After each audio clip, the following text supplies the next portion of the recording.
অসম চৰকাৰৰ তৰফৰ পৰা ৰাজ্যত হ'বলগীয়া টেটৰ শিক্ষক নিযুক্তিৰ এটা অতি গুৰুত্বপূৰ্ণ ব্ৰেকিং নিউজ আহিছে। আপোনালোকৰ লগত নিযুক্তিৰ এই গুৰুত্বপূৰ্ণ খবৰটো শ্বেয়াৰ কৰিবলৈ লৈছোঁ। টিচাৰ আৰু পোষ্ট গ্ৰেজুৱেট টিচাৰৰ বিজ্ঞাপন হৈছে, কিন্তু যিহেতু তাত গণিতৰ বিজ্ঞাপনটো হোৱা নাছিলে, এতেকে সেই বিজ্ঞাপনখন ৰিভাইজ হ'ব।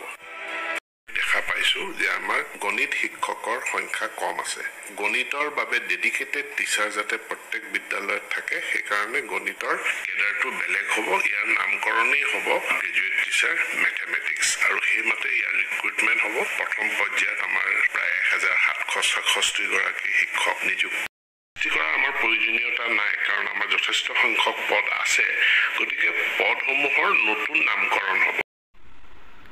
অসম চৰকাৰৰ তৰফৰ পৰা ৰাজ্যত হ'বলগীয়া টেটৰ শিক্ষক নিযুক্তিৰ এটা অতি গুৰুত্বপূৰ্ণ ব্ৰেকিং নিউজ আহিছে। আপোনালোকৰ লগত নিযুক্তিৰ এই গুৰুত্বপূৰ্ণ খবৰটো শ্বেয়াৰ কৰিবলৈ লৈছোঁ।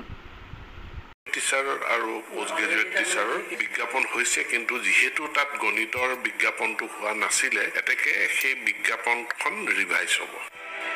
দেখা পাইছো যে আমাৰ গণিত শিক্ষকৰ সংখ্যা কম আছে।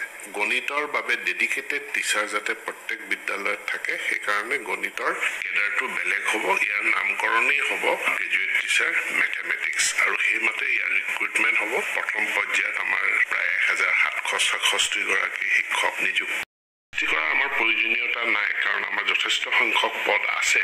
গতিকে পদসমূহৰ নতুন নামকৰণ হ'ব।